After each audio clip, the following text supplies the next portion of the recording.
L'impact des manifestations violentes reste majoritairement circonscrit aux symboles du capitalisme comme les banques ou la publicité.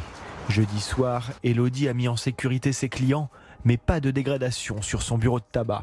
Ce qui n'est pas normal, c'est de casser. Après, on est content d'avoir été épargné, ça c'est sûr, mais on n'est pas forcément heureux pour nos collègues banquiers ou pour les abribus ou pour les gens qui ont été terrorisés dans la rue. Ça, par contre, c'est ce qu'on retiendra le plus en fait de ce qui s'est passé.